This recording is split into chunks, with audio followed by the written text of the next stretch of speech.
All right, welcome everyone. We're Semblance of Sanity. I'm Caleb. I'm Jacob. And we're here for Over the Garden Wall, episode 10. The series finale. The series finale. Yeah. We've stepped in from the real world back into this one. Well, yeah. So save Gregory. Yeah. We're gonna need to go and team up with Beatrice. We're gonna need to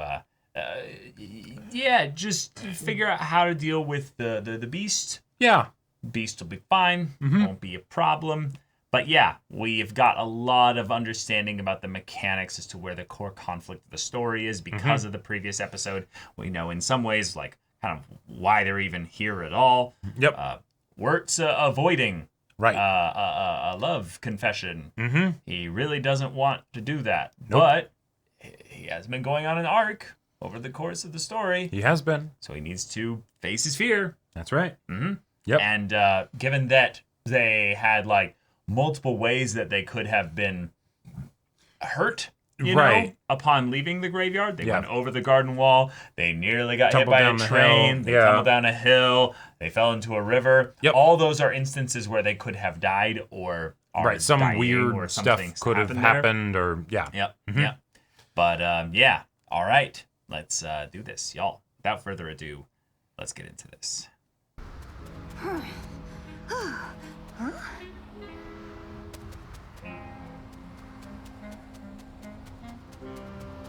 Oh! Fetch for me the golden comb. Will that work? This is a honeycomb. Golden comb of honey. Oh my god! Now, I want the sun. The sun? Here, lower the sun out of the sky and into this china cup. Oh, well, that sounds impossible. Anything is possible if you set your mind to it. Oh, shit. Yeah, he's utilizing... There you have go. Figured it out, and I thought you might give up. Give up? I'll never give up. Just gotta wait. Just gotta wait. Yes, just sit there in the cold and wait. Okay. What the? Let's team up. Beatrice? Wirt, Beatrice, what are you doing out here? I saw Greg. What? I saw Greg. He was with someone. All right. Okay. Let's go then. We should hurry. I think it was that way. Thank you, Beatrice. Oh, nice. Now he has to trust that she's pointing him in the right direction. Nice. That's cool. Yeah. Hey, Wood. You see? This'll give us some oil, won't it?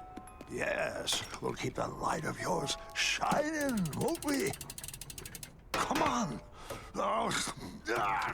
There is a light for the lost and the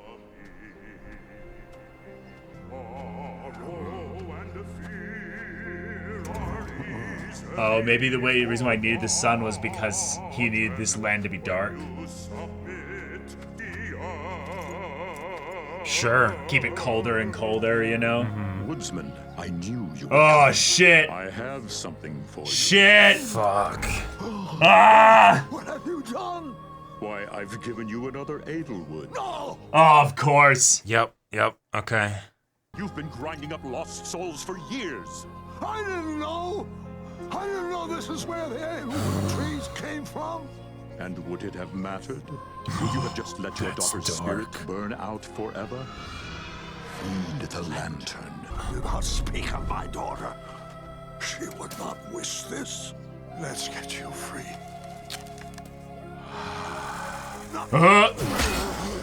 I only wish to help you, Woodsman. You need oil, or else your daughter will... I told you to hold your tongue! Greg?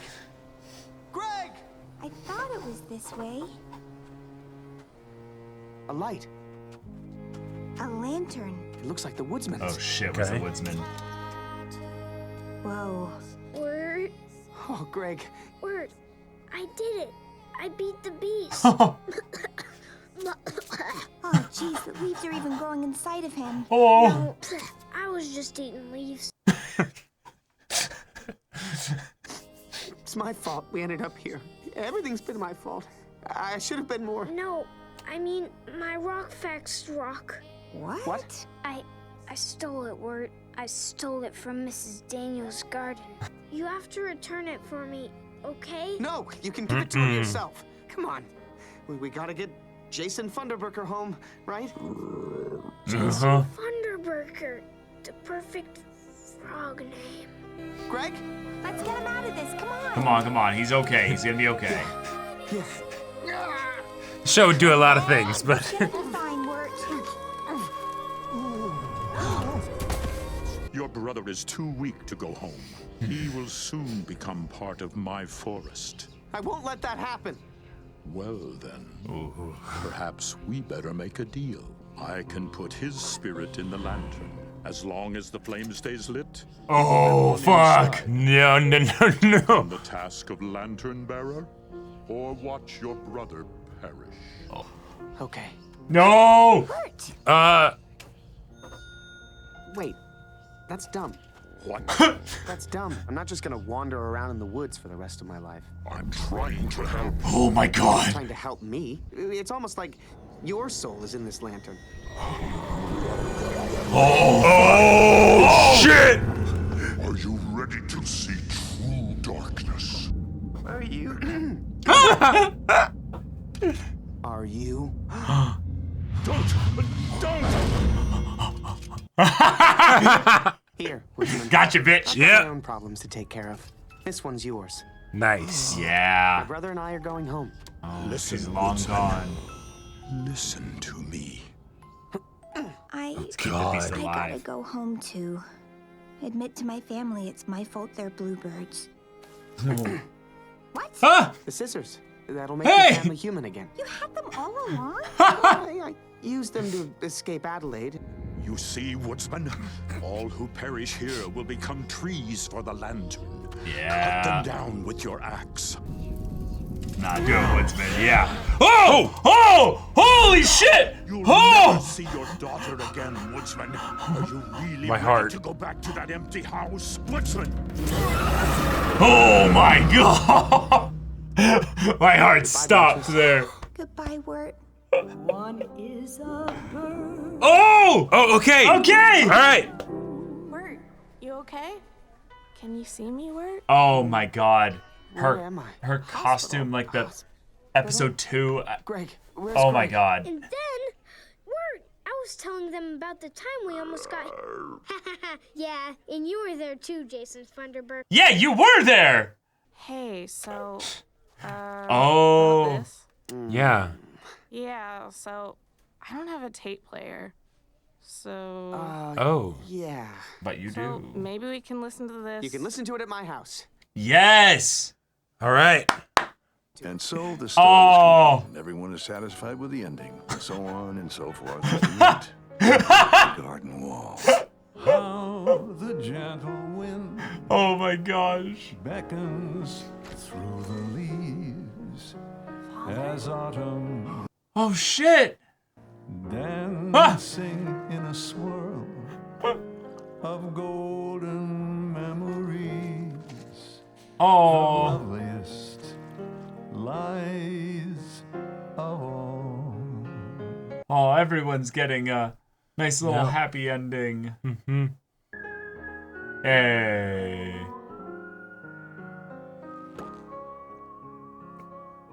Honey, eat your dirt. Mom, stop calling it dirt. Oh my gosh. What are you gonna do about it? Turn us into bluebirds again? Now eat your dirt. That was sweet. Lies. Oh my god. Beautiful. Back to the beginning, baby. Very nice. Oh, okay, okay. Yeah. All right. That was masterful, absolutely beautiful. wonderful, incredible, spectacular. Yeah. All the Ah. superlative adjectives and Yep. I could not have hoped for anything more. We saved Gregory. Wirt's character arc was completed. The beast was defeated and unmasked as well. Yeah. The woodsman ended up being tied in for the big reveal at the end as well. The space of the woods was actually some kind of actual real place that was Right. something between life and death. Yep, we did get a bit of a better understanding of what it was and what it wasn't. But overall from this episode, hands down, my favorite part of it was how they handled the Beast. Yeah. Like, because... Yeah.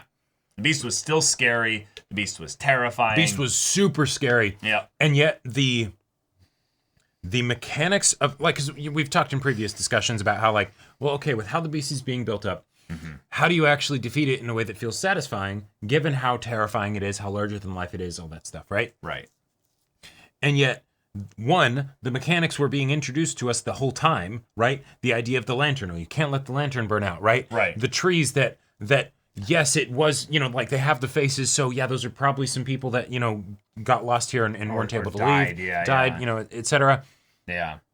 But then the idea that the Beast was essentially some amalgamation of tree infused souls things that it's been using to keep itself alive, and thus it was like a tree lich that had its little phylactery lantern thing. Because where's the... Yeah, let's find the part where it full on gets like shown here. Even the aspect that like the Beast was always just like a silhouette and stuff. Oh God, yeah. Yeah. This little part here. God, it's so freaky. Oh, the player's being stupid. Oh, okay. Hold on. Yeah, just keep talking. I'll figure it out.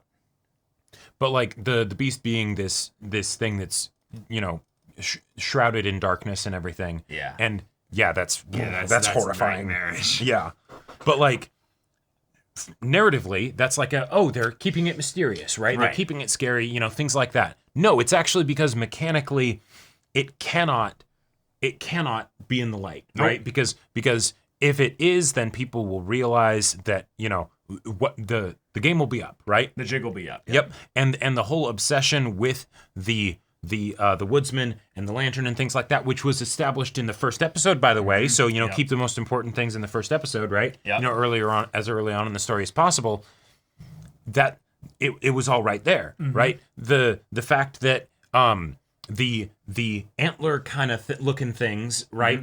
No, those were actually just it wasn't some Mononoke kind of deal. No, it's just branches of a tree, right? Like we're almost plain as day. We're telling you what it is, right? And also its own thing that it ended up basically being defeated by, the fear of death, is the thing that kind of perpetuated is its own existence. The idea that it was probably something that the forest is older than it, and it's just like, I don't want to die, so I'm going to keep having people, use that similar fear of somebody else dying, so that I can then manipulate them to keep feeding me over the course of time, and then feeding those that have died into it. This whole cyclical nature of the forest being something that the Beast has kind of turned into this dark thing, when the forest, just by the nature of it having kids wander it or something like that.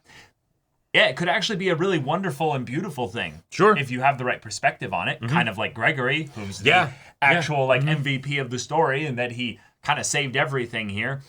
Right. It's incredible. Yeah.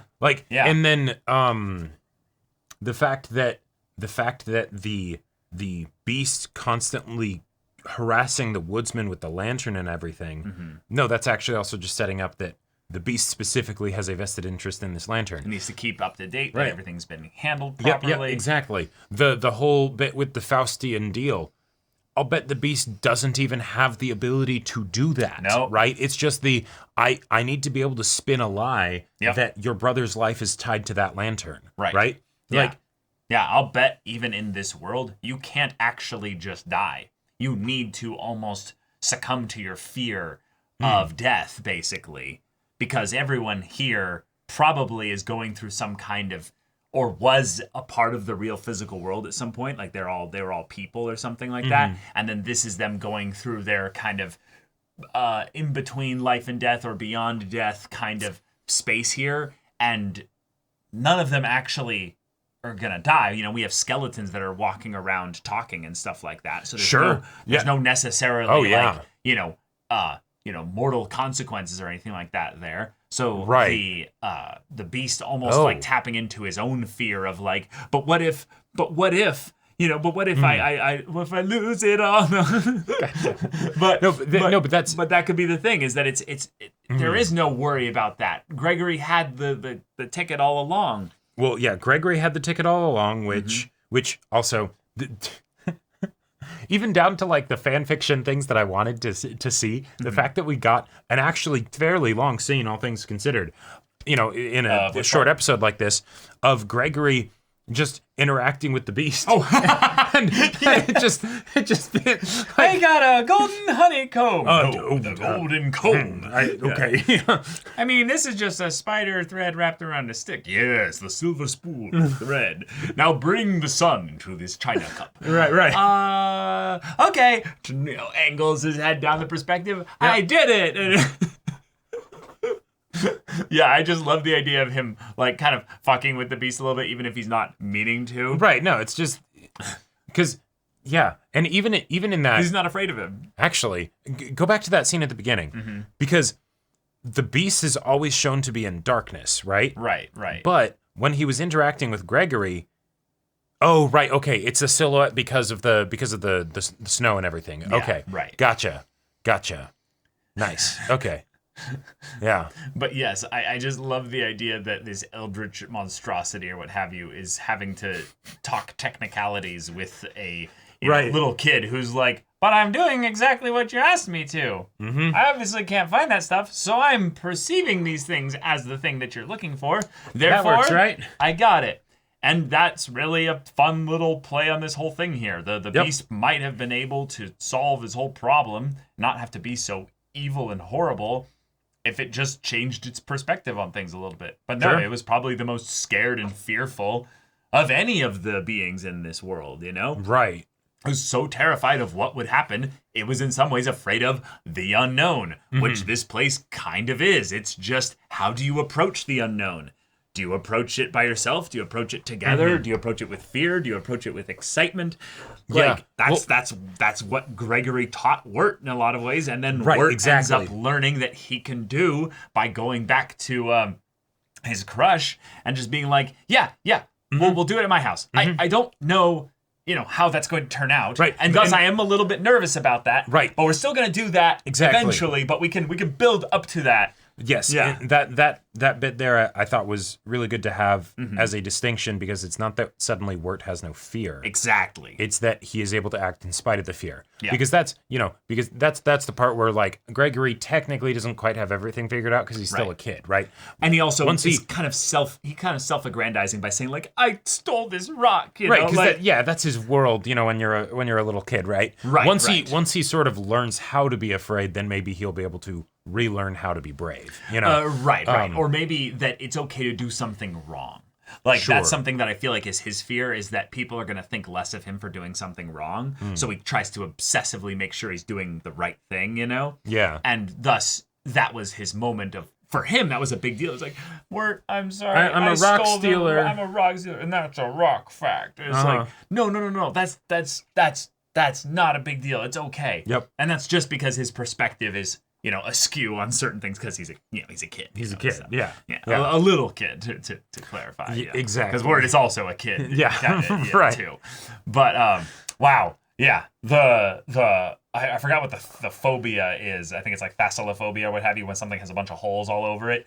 The brief just flash of like, oh fuck, we saw the beast. Like, that's a rule in horror. You don't show the beast until you're ready to defeat it. You don't show the thing of horror. Yep. Until it's time for it to end. And I gotta say, as far as like, okay.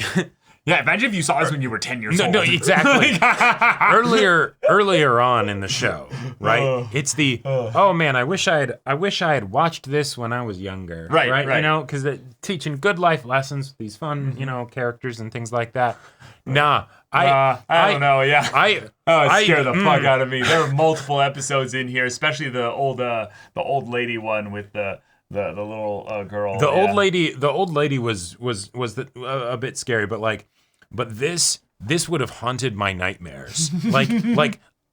There were certain things that I remember scaring me a lot when I was a kid, and they would like actually travel throughout my nightmares because I was so scared of it, right? Right, and it would this just show up. And this is like a full 2 levels. No, yeah, above exactly. Those, it would be like, a thing that I was scared of that I thought was so scary, and then this thing would come in and like there's always a bigger fish. Yeah, kick it to pieces and just be like, I'm here now, like that.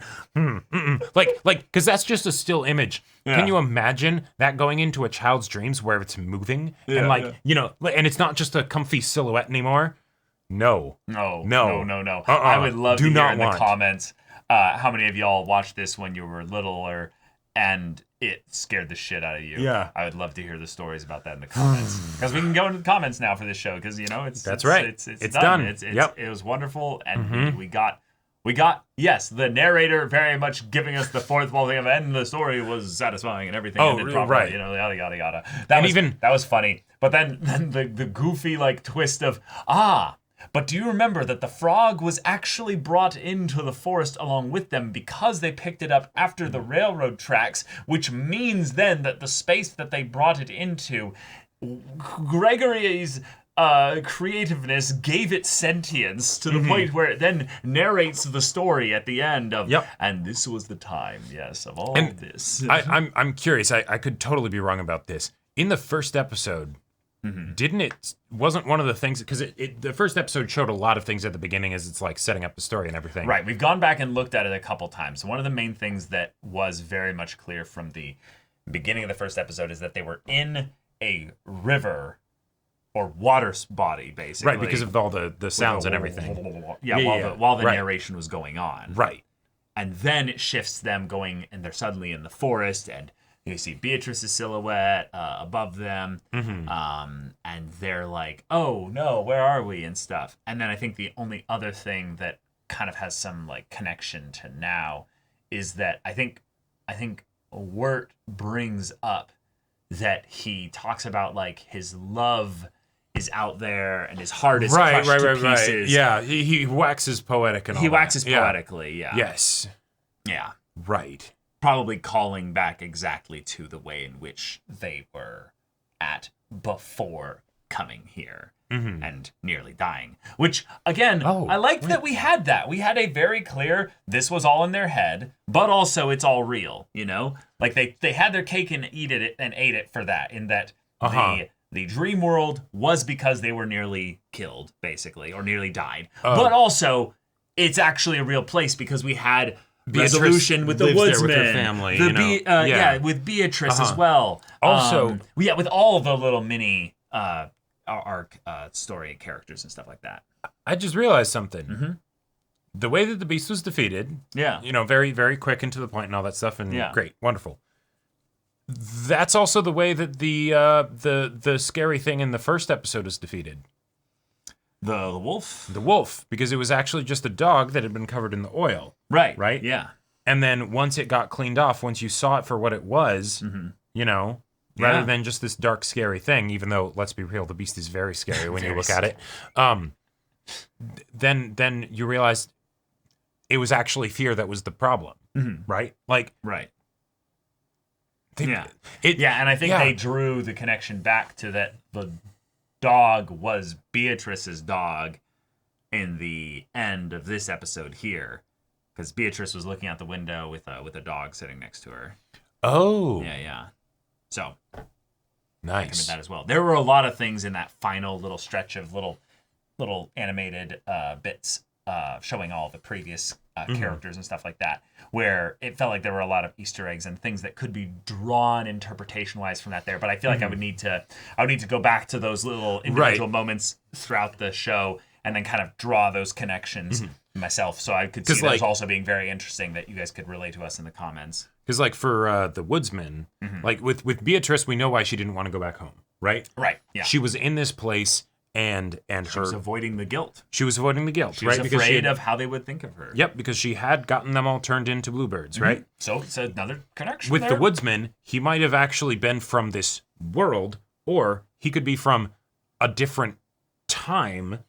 And he, as he was growing older, he then started to worry about when his daughter would leave the house, right? And then he'd be left with an empty house, you know, even if the empty house didn't necessarily exist, right? But then in that moment where he's like sitting in his rocking chair, that maybe he, you know, I don't know, was on the edge of death, could have passed away in his sleep, or just was wanting to avoid that situation, right? Then that's how he crosses over, you know? What I think the interpretation with the woodsman is, because you could go for the, yes, one of them is not actually here kind of thing, or they were both always from here or something like that, or they were born here or something like that. But I like to think that it's that the woodsman is the one that died, right?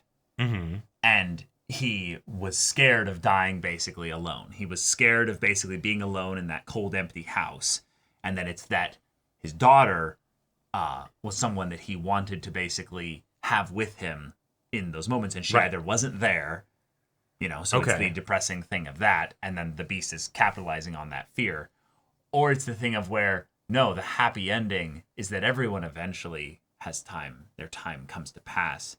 And then him coming back to the house and she's there is a part of his manifested desire to see her again. Oh, gotcha. But she's also had her point. She's now died, maybe. And this is them getting to have, you know, essentially eternity together. They get to be here for however long is needed. Because, yeah, if you go with the she was lost or not at the house one day when the beast tried to manipulate the woodsman at one point in time, did they just die at the same time together? I guess that no, I was just thinking that like could be possible. Because of his old age, he's sitting in the rocking chair, right? And he's got all these fears of like, you know, oh, she's going to eventually, you know, have her own life and stuff, and then I'm just going to be trapped in this empty house, right? Regardless of whether or not that's actually happened yet, right? Right.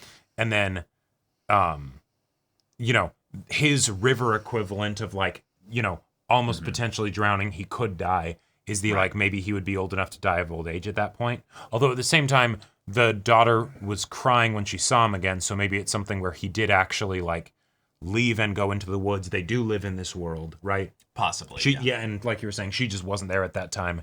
And then he never went back because he didn't think that she was there, and I can't go back to an empty house. The main tie-in to my whole theory as well is that the second episode, I was 100% right. You're not supposed to be here yet was entirely about death. That is entirely what that was about. The fact that they're like, you shouldn't be here yet is not, you shouldn't be here just at the barn, you know, party and stuff like that. Because that could be part of it. Sure. That could be part of it. But if they were dead in this world, then they should turn into trees, right? Unless that's something that is only mechanically done by the beast's direct involvement. Like he needs to set up a ritual to turn them into a tree. But if it's not that, the maybe slightly simpler solution is that all these people are here because they died before coming here. And then these boys are in this very unique situation where they're dying as they're drowning and stuff. And in that moment, they're thrown into this fantastical space where they can sort out, especially just sort out their problems here. And it's a little bit of the, you know, fairy tale aspect of the story where they get that opportunity, whereas everybody else has their already established part to play in the world and the story, and they're the ones that are the odd ones out. Because the fact that Beatrice also feels like she's kind of like them, you know? Like Beatrice feels like just someone who's just been here longer. Yeah. I ended up doing the whole deal with Adelaide? Adelaide, yeah. Right. She's native to this place. Well, I was going to say that, no, she's not native to this place. It's just that she ended up being in a situation where her whole family, you know, is here, and she's just trying to look out for them, and she ended up doing this as, like, some kind of, I don't know, petty thing. I don't know. Or are you saying that she's native to this place because of the transformation? Because of the transformation, and that her family talks about the transformation afterwards. Right? Like, I know, but they're still in the place. They're still in the space. Right. So, or are we going with the interpretation that those vignettes of how they went back to show them all shows that they're all actually back in their real world equivalent, or? I mean, if they have a real world, but I don't think Beatrice does. Okay, they're all still in the forest. Right, because like... Right, because the forest is not an inherently bad place. It's just something that... Right, it's what you make of it. Yeah, exactly. And hence why the different stories of like the groups of people that we see, you know... They're all responding to the unknown in their own unique, different Exactly, ways, right. And also I do like the idea that you could get families that start in this place where even if you have someone that gets lost in this world, in the woods and all of that stuff, but they like say, don't turn into a tree, right? Mm-hmm. Then even if they don't find a way back, they could still create something here. Sure. You know? Yeah. But yeah, the dark just thing of, oh yeah, all the trees were people that have died here. Mm-hmm. Cool. Yeah, that totally makes sense. But also then the way in which the woodsman has then been essentially killing other people that are put into this kind of tree stasis. Because, again, I still think that there's something to that where it's not actually that they're dead here. It's that they're getting transformed by the nature of the magic of this place where, you know, anyone can make this into anything that they want. Okay. But they succumbed to their fear, basically. Right. They didn't actually full on die. They still have this essence about them that can then be extracted. Right, the soul is trapped in it even if they're food for dead. The beast. Yeah. Right. Well, and that's where I'm curious what the theories are of how the beast came about. Whether it's one of these trees that ended up just, you know, somehow sticking around, right? Communicating with someone else to feed it. Yeah, exactly. You know, oil or something. You know? Right. Whether they were a person that for some reason started to feed on the oil or whatever. Sure. You know, I don't know, right? Like how their soul would have gotten into the lantern, all that kind of stuff. Mm-hmm. But yeah, and that part is the unknown that I really like, is that the beast is not as old as the forest. No. But took advantage of that and used the fear of the unknown to perpetuate itself because of its own fear of death and the unknown. Right. Thus, it's a perfect closed loop, and we don't need to know how it became a thing. Yeah. Which is... very, very satisfying, very, very wonderful story to bring us all the way back to the beginning, and then just have this goofy little send off with the frog playing piano. That's wonderful. That's sweet. It's cute. And that's Over the Garden Wall. That it is. Okay. All right. Y'all, we enjoyed this a lot. Thank you all so much for going through our reactions and discussions for this show. It was a gem of a show. Do you have something you wanted to say? Oh, well, just, you know, we've got a new show that's going to be coming after this. We do. This is a show that many of y'all have been waiting for us to get into. Apparently, it's one that's perfect for our discussions, and we're really excited to get into it.